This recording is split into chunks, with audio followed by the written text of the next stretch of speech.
The year was 2008. Near Okinawa, Japan, there was a small village called Itaman.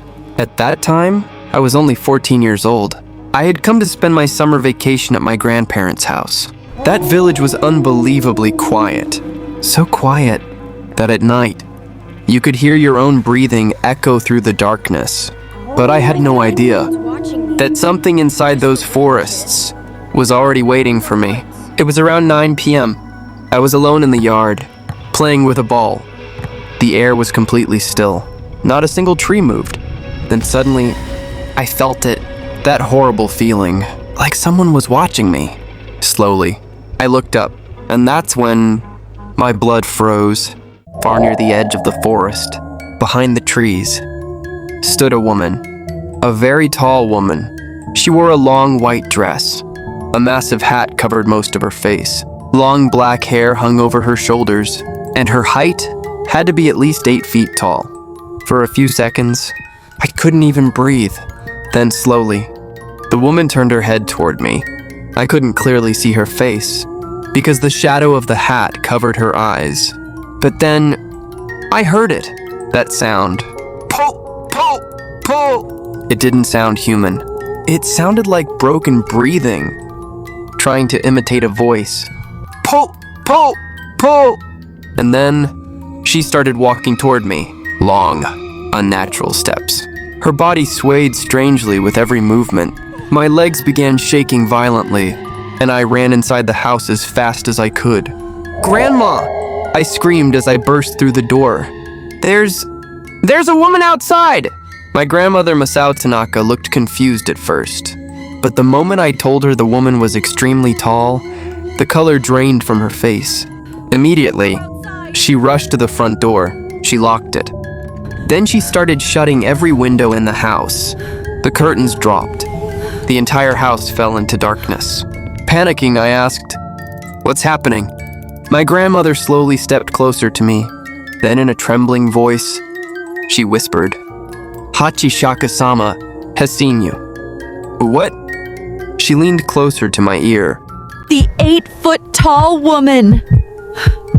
And now, she's coming for you. That same night, an old village priest was called. His name was Fujimoto-san. The moment he entered my room and looked at me, fear appeared on his face. Without saying a word, he pulled small paper charms from his pocket. He attached them to the door.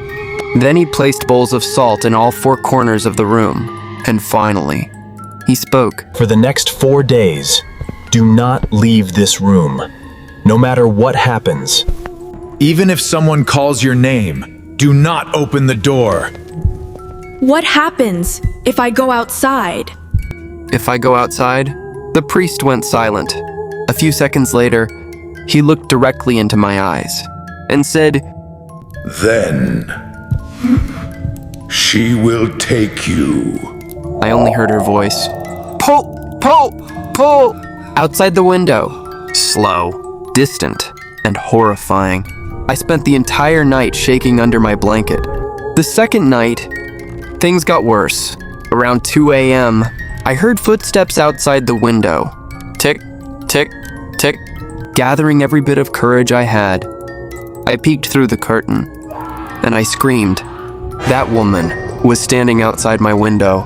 Her head almost reached the 2nd floor, and now I could finally see her face. Pale, lifeless, a long, unnatural smile stretched across her face, and her eyes, completely black. She was staring at me. Only me. By the 3rd night, I was losing my mind. An unnatural cold spread through the room. One of the bowls of salt suddenly flipped over by itself. Then, someone knocked on the door. Knock, knock, knock. I froze. And then Shohei! I heard my grandfather's voice. Shohei, open the door. Open the door! I almost stood up. But then, I remembered the priest's warning. No matter who calls you, do not open the door. My heart pounded violently inside my chest. Then the voice came again. But this time, it wasn't my grandfather anymore. The voice sounded deep, inhuman, distorted. Shohei, come outside. I started crying, and spent the rest of the night hiding in the corner of the room. The fourth night was the worst. It was 3 a.m. The entire house was silent. Then suddenly, I heard something dragging itself outside my door. Like something extremely long was crawling across the floor.